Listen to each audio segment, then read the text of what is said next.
vanished without a trace. Asterisk history is a vast tapestry woven with stories of triumph, innovation, tragedy, and discovery. Yet threaded within it are Hall's moments where entire people, artifacts, or events vanish, leaving only. These are history's hidden chapters, the unsolved mysteries that refuse to be silenced. Some are as famous as legends, while others linger in dusty corners of the past, whispered about only among scholars and storytellers. But they share something in common. They confront us with the limits of what we know. They remind us that history is not complete, that the past still has secrets buried in the earth, lost at sea, or written in cryptic symbols. And perhaps they also remind us that human beings are drawn to mystery. We want to solve puzzles. We crave closure. When it does not come, our imagination fills the gaps, spinning theories, myths, and legends.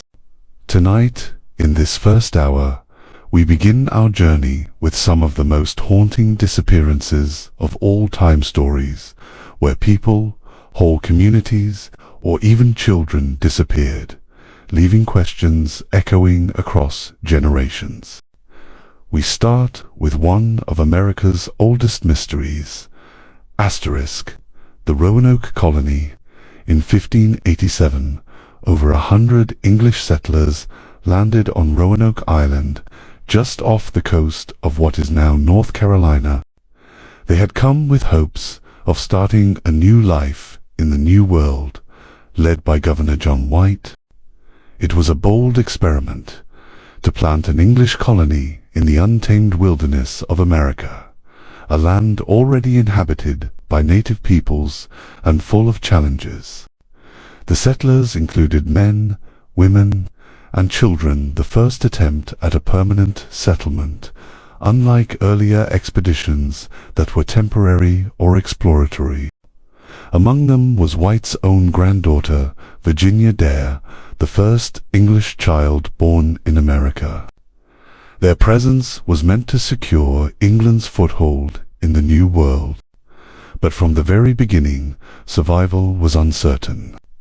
Supplies ran low, relations with local tribes became strained, and White made the difficult decision to return to England for help. He promised to come back quickly. Yet fate intervened. England was at war with Spain, and ships were tied up in battle. White's return was delayed for 3 years.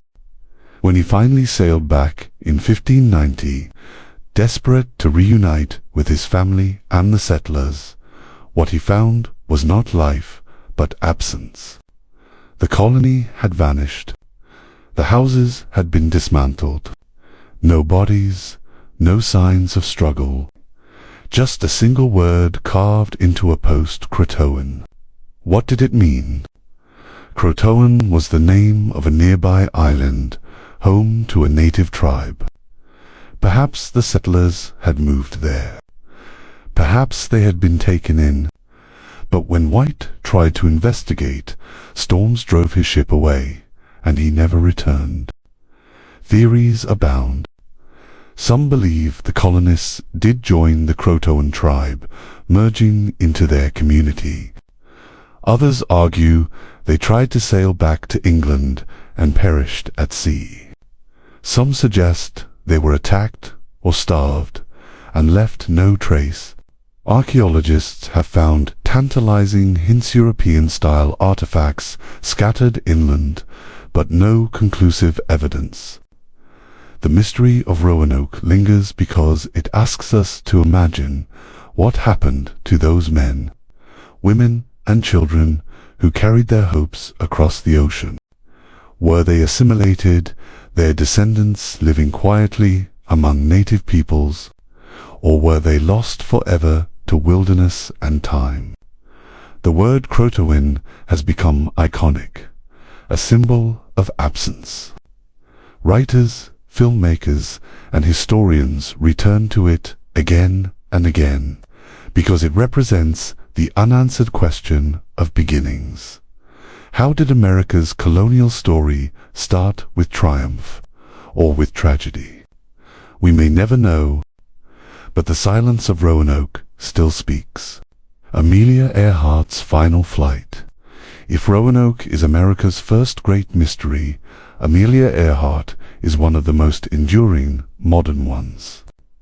A pioneer of aviation, Earhart was not just a skilled pilot, but a symbol. In the 1930s, she embodied courage, progress, and the breaking of barriers for women in fields long dominated by men. Her flights inspired millions, and her attempt to circumnavigate the globe in 1937 was meant to be her crowning achievement. Earhart and her navigator, Fred Noonan, set off in their Lockheed Electra on a journey of nearly 29,000 miles. They had successfully crossed vast stretches of the globe, battling weather, exhaustion, and the limits of early aviation technology. By July, they reached the Pacific leg of the trip, approaching one of the most difficult stretches, the tiny island of Howland, just north of the equator. On July 2nd, 1937, Amelia's last confirmed radio transmission was received. She was low on fuel, unable to find Howland Island, and flying on a line she described as north and south. After that sight, the plane vanished. What followed was one of the most extensive search operations in history. The U.S. Navy and Coast Guard scoured the Pacific. Ships, planes, and islanders looked for wreckage, for signs of life. Nothing was found. Amelia Earhart had disappeared without a trace. Over the decades, theories have multiplied. Some believe her plane ran out of fuel and crashed into the ocean, sinking deep beyond recovery. Others argue she landed on Nikomaroro, a remote coral atoll where bones, artifacts, and even improvised tools have been found that could belong to the lost aviators. Then there are wilder theories, that Earhart was captured by the Japanese, used as a propaganda prisoner during World War II, or that she returned to the United States under a false identity. These ideas persist because they feed our desire for closure. We cannot accept that someone so famous, so daring, could simply vanish. Yet vanish she did. To this day, no confirmed wreckage of her plane has been recovered. No definitive evidence has solved the case. Amelia Earhart remains suspended in time, a woman lost at the height of her courage, her fate uncertain. Her story is not just about aviation, it is about how humans confront the unknown. We search, we theorize, we imagine, and in the absence of proof, Amelia Earhart's disappearance has become a mirror, reflecting both our admiration for her spirit and our frustration with the limits of knowledge. The Sodder Children mystery. If Amelia Earhart's disappearance shocked the world, the Sodder Children's case shook one small American town and left a family in torment for generations. It was Christmas Eve, 1945, in Fayetteville, West Virginia. The Sodder family, George and Jenny and their 10 children, were settling in for the night. Around 1 a.m., a fire broke out, consuming the wooden house in minutes. George and Jenny managed to escape with 4 of their children. But 5 of their others, Morris, Martha, Louis, Jenny, and Betty, were trapped upstairs, or so it seemed. In the aftermath, strange inconsistencies emerged. No remains were found in the ashes. Experts argued that even in a fire that hot, bones would be left behind. The house's telephone lines had been cut. A ladder that George kept near the house had vanished. A truck he tried to use to rescue his children refused to start. Witnesses came forward, claiming to have seen the children alive, peering from a passing car or in the company of strangers. One woman swore she saw them at a hotel weeks later. For the Sodders, these fragments of possibility became a lifelong pursuit. They erected billboards across highways, begging for information. They chased every lead, no matter how tenuous. Yet they never found closure. Was it a tragic fire that consumed the children completely? Or were they abducted, the blaze staged as a cover? Theories ranged from mafia retaliation to personal grudges to an elaborate kidnapping. None were proven. The Sodder parents died without knowing the truth. The surviving children carried the mystery forward, torn between grief and hope. To this day, the case remains unsolved, a haunting reminder that sometimes the most devastating mysteries are not about famous figures or distant colonies, but about families torn apart in the most personal way. The Sodder story forces us to ask, what is worse, knowing your loved ones are gone or never knowing at all? As we close this first chapter of our journey into history's hidden mysteries, we are left with 3 vanishings each, different, each unforgettable. A colony that disappeared into the wilderness. An aviator lost in the endless sky and sea. 5 children who may have perished or may have lived unknown lives far from home. They remind us that human history is not just triumphs and inventions, but also gaps, places where certainty dissolves. They challenge us to imagine, to investigate, to wonder. And as we move forward into our next hour, we turn from vanished lives to enigmatic objects, books, devices, and inscriptions that defy understanding. If people can vanish without a trace, so too can meaning, and the artifacts left behind whisper secrets we still cannot decode. Enigmatic artifacts and cryptic writings. Asterisk, at the start of this video, we explored vanishings, people, families, entire communities disappearing into the shadows of time. But not every mystery is about absence. Some are about presence, artifacts and writings that remain stubbornly intact, yet utterly indecipherable. They sit in museums, in archives, in laboratories, taunting us with the sense that answers are just out of reach. Human history is full of strange objects, books written in unknown languages, devices that seem ahead of their time, and symbols carved into clay that resists translation. These are mysteries in material form. They survived fire, war, and the passing of centuries, but their meaning did not. In this second hour, we turn our gaze to 3 of the most enduring enigmas: the baffling Voynich Manuscript, the so-called Baghdad Battery, and the singular Phaistos Disc. Each one is a puzzle that refuses to yield, and together they ask us to confront the limits of knowledge, the fragility of meaning, and the possibility that the past was more complex than we ever imagined. Asterisk, the Voynich Manuscript. Asterisk, let us begin with perhaps the most famous book no one can read. Bound in vellum, illustrated with strange plants, astronomical diagrams, and naked women bathing in green liquid, the Voynich Manuscript has baffled scholars for centuries. It surfaced in 1912, when a Polish book dealer named Wilfred Voynich acquired it from a Jesuit college in Italy.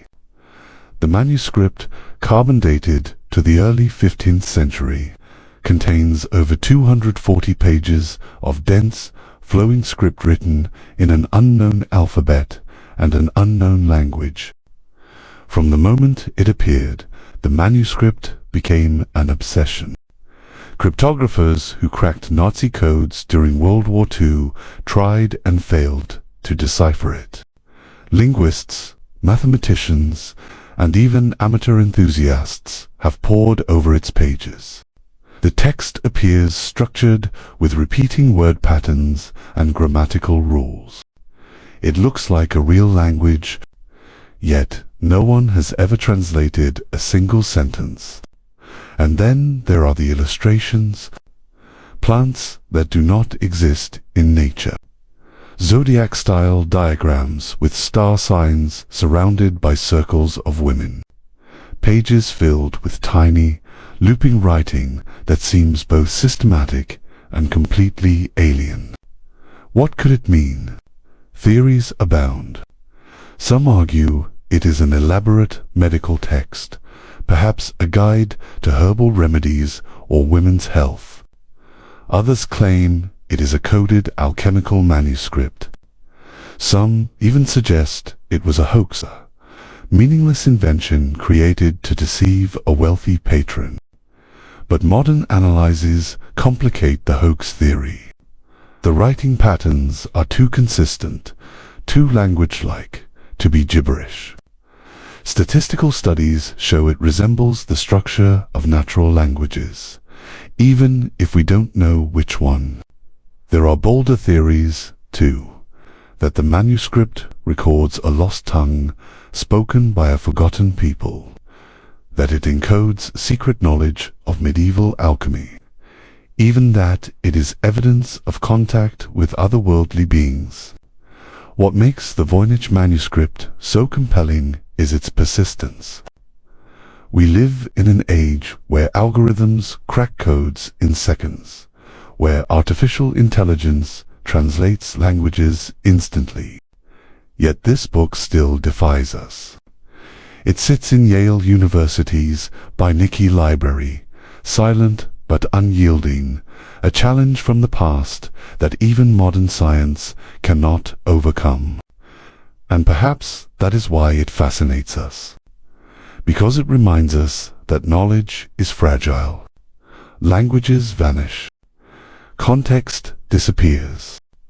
Meaning slips through time. What remains is mystery. Asterisk. The Baghdad Battery.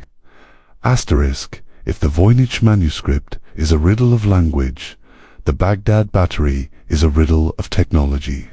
In the 1930s, German archaeologist Wilhelm Koenig examined a clay jar unearthed near Baghdad, dated to around 200 BCE.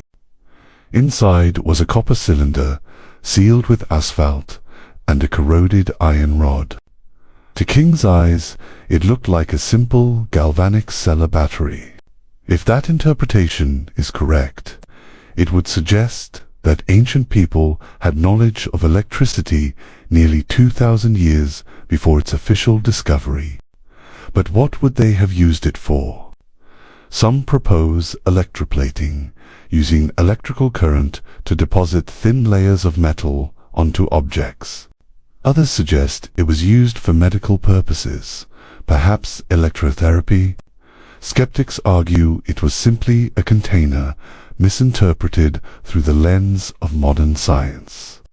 The debate continues because the artifact is ambiguous. Reconstructed versions of the Baghdad Battery can generate small voltages if filled with acidic liquids like vinegar or lemon juice. But no wires or devices were found alongside it, and no ancient texts describe electrical experiments. Could it be that we are imposing our own technological imagination onto an object that had a simpler purpose? Or is it possible that ancient Mesopotamians did stumble upon electricity, experimenting with forces we think of as modern? The Baghdad Battery sits at the crossroads of possibility and projection. It challenges us to reconsider the timeline of discovery. Because history is not a straight line of progress, it is full of forgotten knowledge rediscovered centuries later. Perhaps the jar was a toy. Perhaps it was a tool. Or perhaps it is a clue that our ancestors knew more than we assume. And in that uncertainty lies its power as a mystery. Asterisk.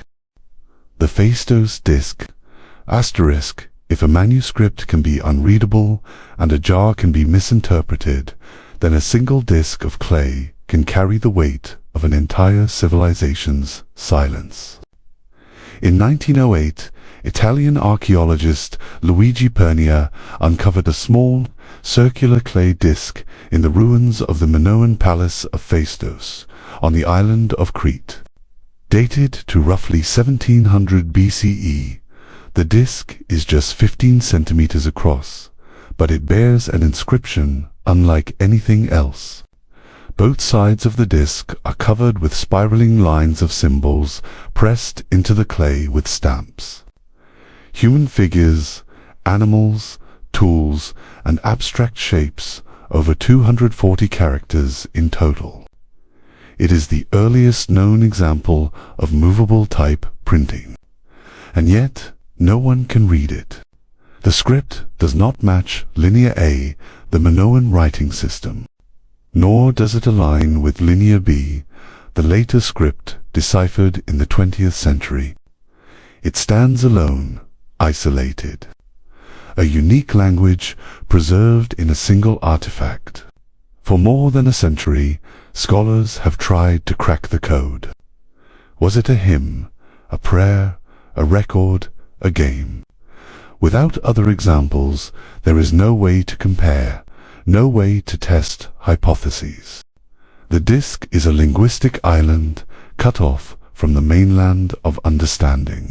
Some suggest it was imported from elsewhere, evidence of contact with a now lost culture. Others argue it was created locally, a short-lived experiment that never spread. A few skeptics even whisper that it could be a forgery planted in the early 20th century, though most agree it is authentic.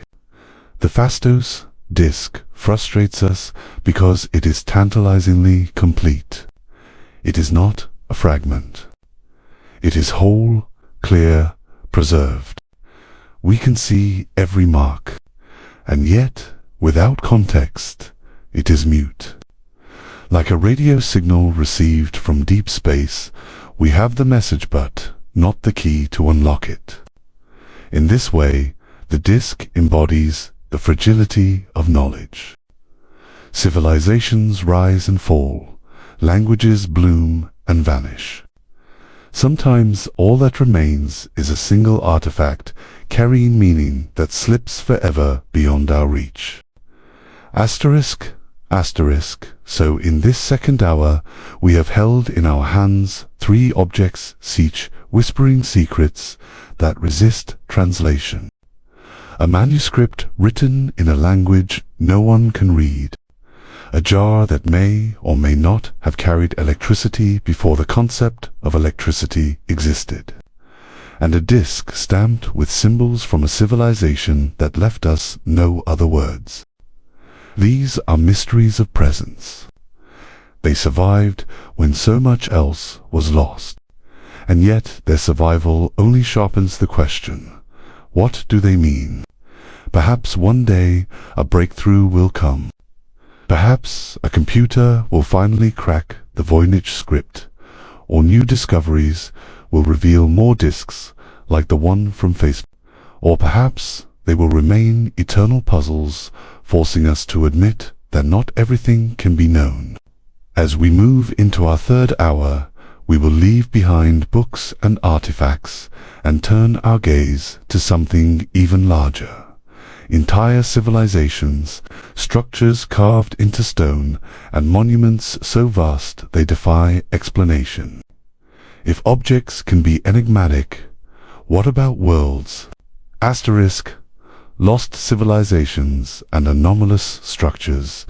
Asterisk, in our exploration so far, we've seen mysteries of absence-vanished people, vanished colonies and mysteries of presence artifacts, and manuscripts that endure without explanation. But now we turn to the largest mysteries of all, entire civilizations and the monuments they left behind. Unlike a single book or artifact, these sites exist on a monumental scale. They are built into landscapes, etched across deserts, carved from stone, and sometimes submerged beneath the sea. They force us to ask, how did ancient people with supposedly limited tools and knowledge achieve such feats? And why?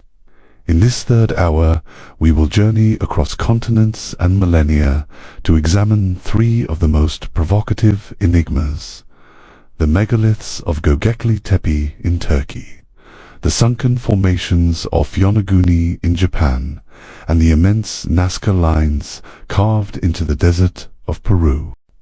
Each site bends our understanding of history, of human capability, and of the meaning behind monuments. Asterisk, Göbekli Tepe.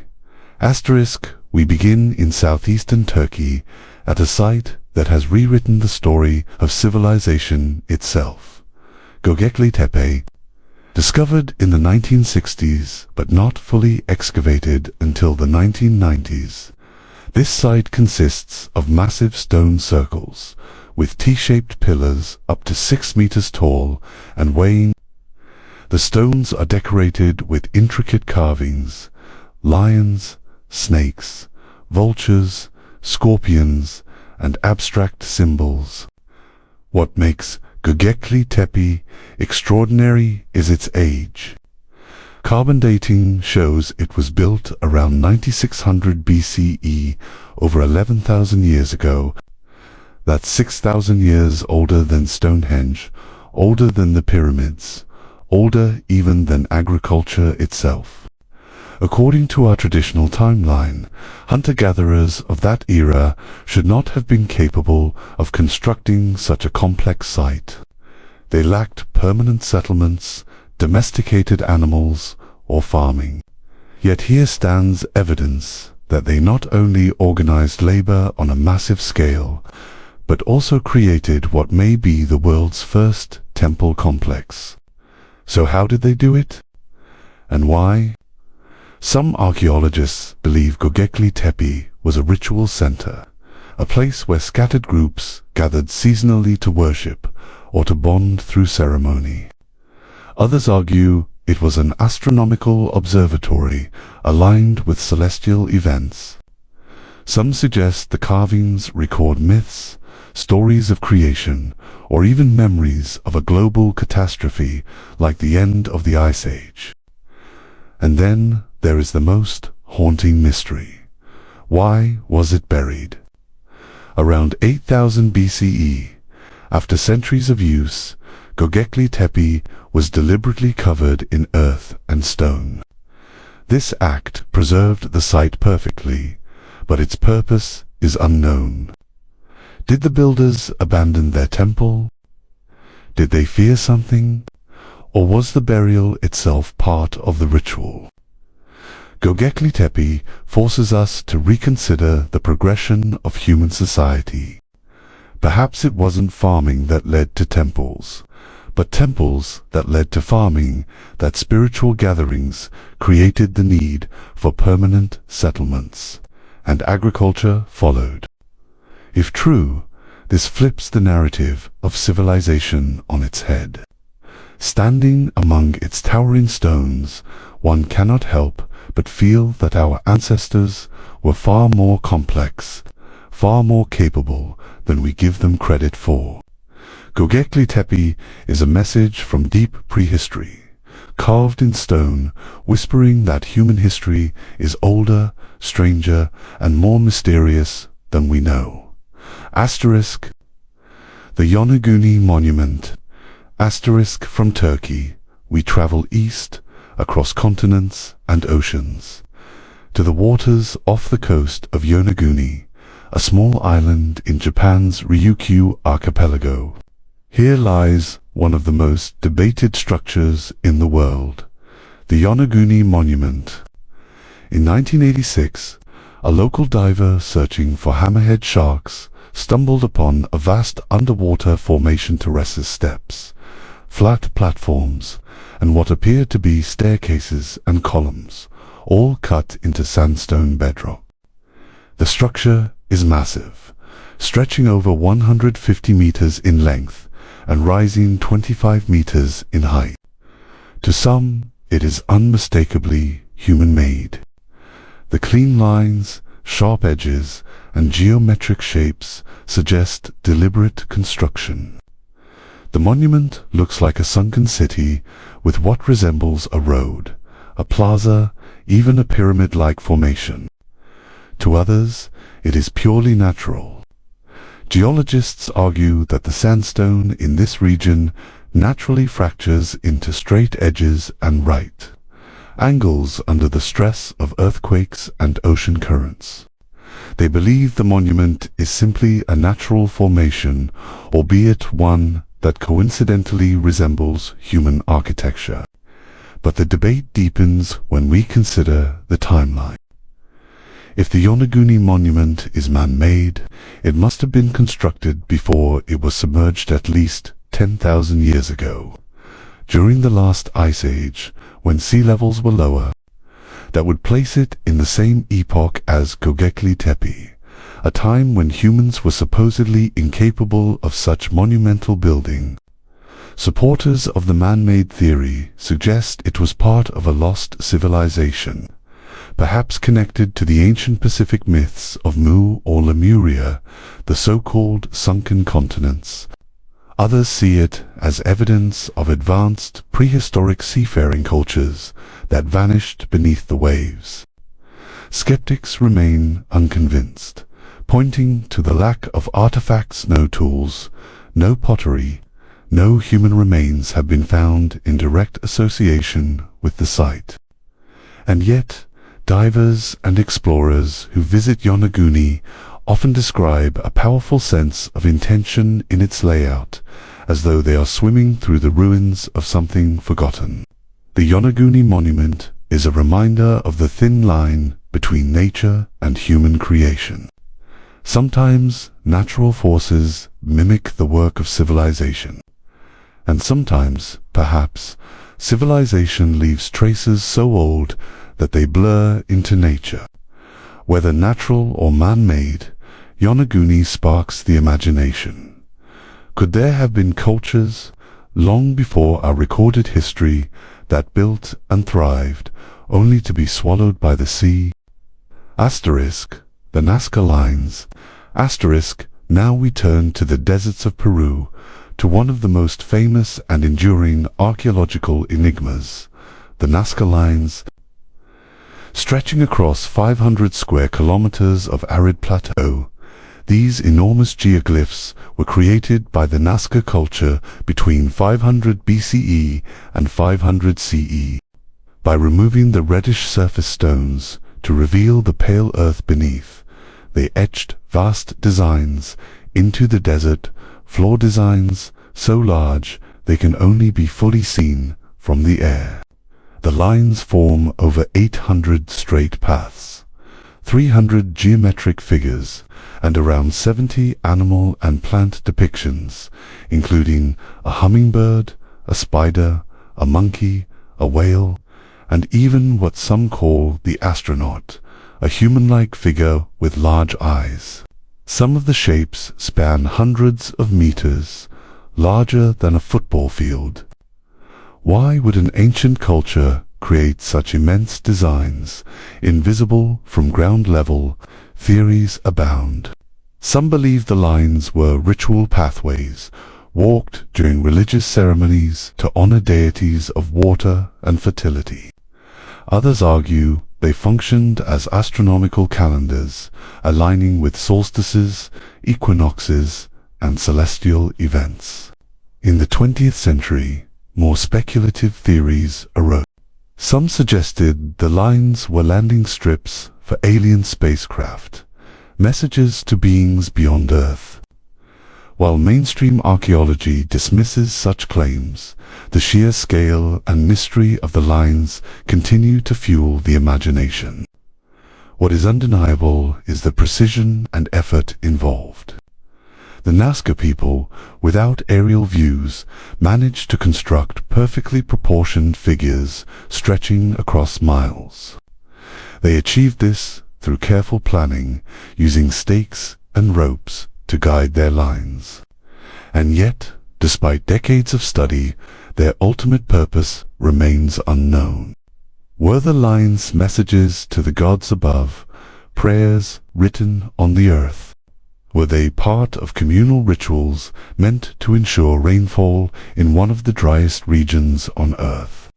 Or were they something else entirely, a cultural expression whose meaning has been lost forever? The Nazca Lines remind us that not all monuments are meant to be understood by outsiders. Some are sacred languages, visible only to the divine. To walk across the desert floor, seeing only lines and paths, is to be human. To soar above and see the vast figures emerge is to glimpse the perspective of the gods. Asterisk, asterisk. And so, in this third hour, we have stood among the megaliths of Göbekli Tepe, dived beneath the waves of Yonaguni, and flown over the deserts of Nazca.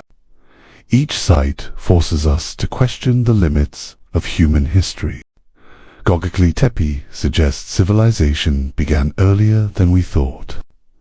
Yonaguni hints at the possibility of lost worlds swallowed by rising seas. And the Nazca Lines confront us with the sheer creativity and mystery of human expression. These are not small puzzles. They are grand enigmas carved into stone, earth, and ocean. They remind us that history is not a simple line of progress, but a landscape of forgotten peaks and hidden valleys.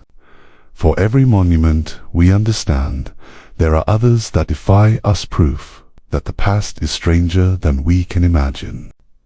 As we move into our fourth and final hour, we will step back and ask the lingering questions. What do these mysteries, taken together, tell us about ourselves? About the human drive to create, to worship, to remember, and to forget. And perhaps, most importantly, why do we remain so fascinated with what cannot be solved? Asterisk. The lingering questions. Asterisk. We have traveled a long way through the corridors of mystery. From the vanished colonies and missing explorers of Hour 1, to the indecipherable artifacts of Hour 2, to the monumental enigmas of Hour 3. Each chapter of this journey has left us with more questions than answers. And now, in this fourth and final hour, we pause to reflect. What is it about these mysteries that captures us so deeply? Why do unsolved puzzles from centuries or even millennia ago still hold such power over our imagination today? The truth is that these mysteries are mirrors. They reflect not just the past, but our present, our fears, our hopes, our endless curiosity. When we look at the Voynich Manuscript, we are not just seeing strange writing. We are seeing our own hunger to decode meaning.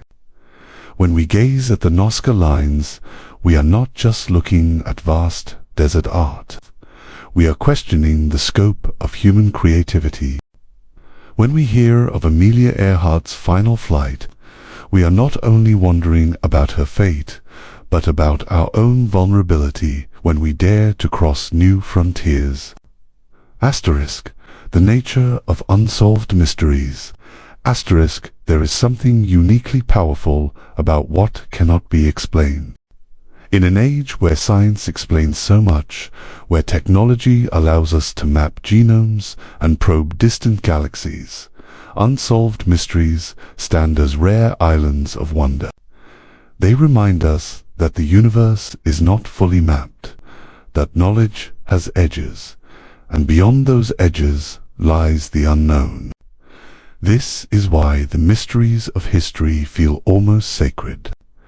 They are proof that even our own story is incomplete. Some mysteries stir awe, others stir fear. The disappearance of entire peoples, like the Roanoke Colony, reminds us of fragility that civilization can vanish overnight.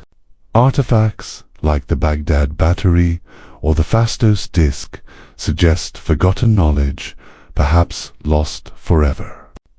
And colossal works like Göbekli Tepe or the Nazca Lines hint at creativity and ambition beyond. The common thread is uncertainty, and it is uncertainty that fuels imagination. For where there are no answers, countless stories can bloom. Asterisk, theories and speculations. Asterisk, of course, where there are questions, there will always be theories. And across the centuries, people have proposed explanations that range from the rational to the extraordinary. Take the disappearance of Amelia Earhart. Some believe she simply crashed into the ocean, lost to the waves. Others think she survived, captured by foreign forces, her story erased by politics. Still others whisper about secret identities, hidden lives lived in obscurity. Each theory says as much about us as it does about her. Our fear of randomness, our suspicion of conspiracy, our refusal to let heroes simply vanish. Or consider Göbekli Tepe. For mainstream archaeologists, it marks the dawn of organized religion, a cultural flowering that led to agriculture. But for others, it is evidence of advanced knowledge carried from an earlier forgotten age, perhaps survivors of a great catastrophe at the end of the Ice Age.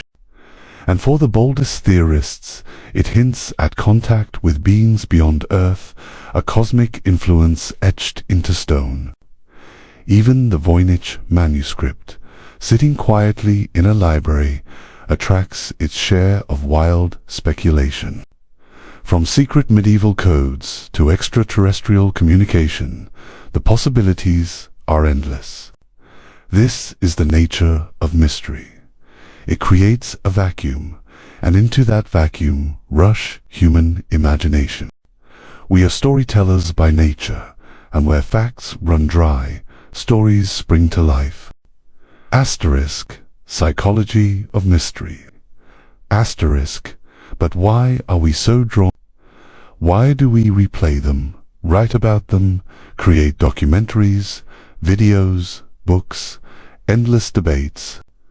Psychologists suggest that mysteries tap into two deep human needs, the need for closure and the love of uncertainty. At first glance, these needs seem opposite. We long for answers, we want to know what happened, to resolve the unknown. Yet we also savor the mystery itself, the thrill of uncertainty, the sense that there is more beyond the obvious. This is why, when some mysteries are finally solved, people feel disappointed.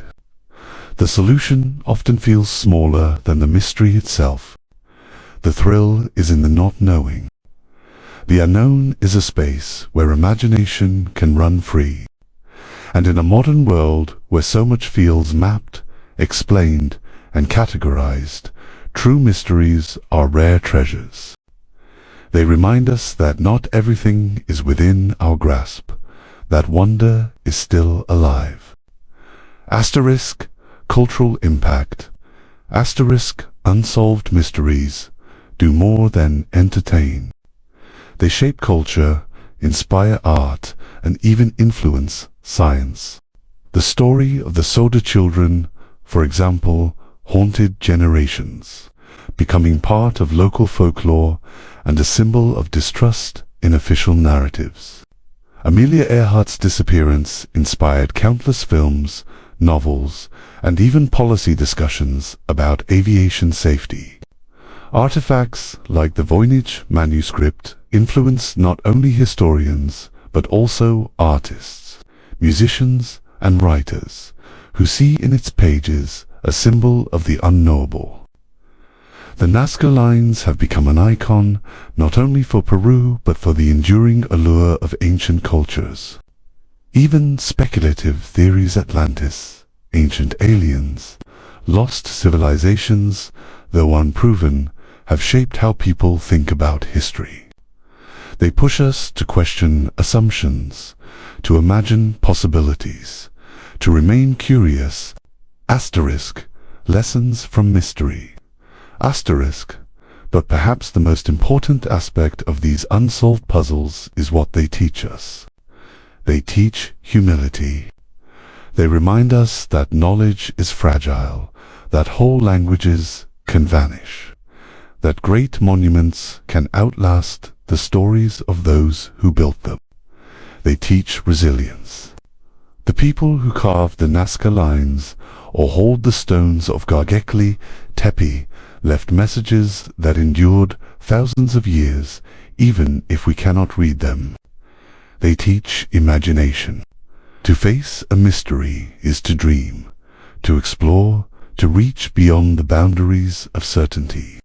And perhaps most of all, they teach us to live with questions. In a world that demands answers, mysteries invite us to sit with uncertainty, to find meaning not only in solutions, but in the search itself. Asterisk, the ongoing quest.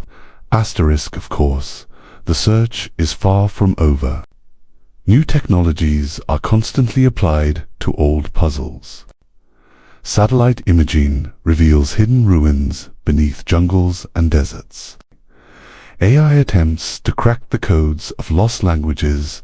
DNA analysis reshapes our understanding of ancient peoples. And yet, even with these tools, some mysteries may never yield. The truth about the Roanoke Colony may remain forever lost to time. The true meaning of the Voynich Manuscript may remain hidden, its context erased beyond recovery. The Yonaguni monument may always straddle the line between nature and culture. But this does not mean the search is futile. On the contrary, it is the search itself that keeps us alive to wonder. Each discovery leads to new questions. Each puzzle invites the next generation to pick up the torch. Asterisk, a call to contemplation. Asterisk, and so, as we close this journey through history's hidden chapters, we return to the candle over the ancient map, the flickering light that began our story. The mysteries we have explored: lost colonies, missing aviators, indecipherable books, strange artifacts, sunken monuments, and desert geoglyphs are more than puzzles. They are reminders. Reminders that human history is not a closed book. Reminders that knowledge can vanish, that questions can endure longer than answers. But also reminders of the extraordinary capacity of human beings to build, to create, to leave traces that echo across millennia. So let us not see these mysteries only as gaps in knowledge, but as invitations. Invitations to wonder, to imagine, to engage in dialogue across time. For when we ask, what happened here? Who built this? What does this mean? We are not just talking to the past. We are talking to ourselves. We are affirming that curiosity is what makes us human. Asterisk N. Asterisk, perhaps one day some of these mysteries will be solved. Perhaps Amelia Earhart's plane will be found, or the Voynich Manuscript finally translated, or new evidence will reveal the true builders of Yonaguni. But even if that happens, others will remain. Because the deeper truth is this: the past is infinite. For every answer uncovered, a dozen new questions arise. Mystery is not a flaw in history, is its heartbeat, and maybe that is why we love them so much. Because in mystery we see both our limitations and our possibilities. We see how fragile memory is, and yet how enduring human creativity can be. We see the dark, but also the light, the flame of curiosity, flickering but unextinguished, guiding us ever forward. So the next time you hear of an unsolved mystery, remember, it is not just about what we do not know. It is about what we might still learn. It is about the journey, the wonder, and the stories that connect us across time. History's hidden chapters are not closed. They are still being written. And perhaps, one day, you may be part of solving them. Asterisk.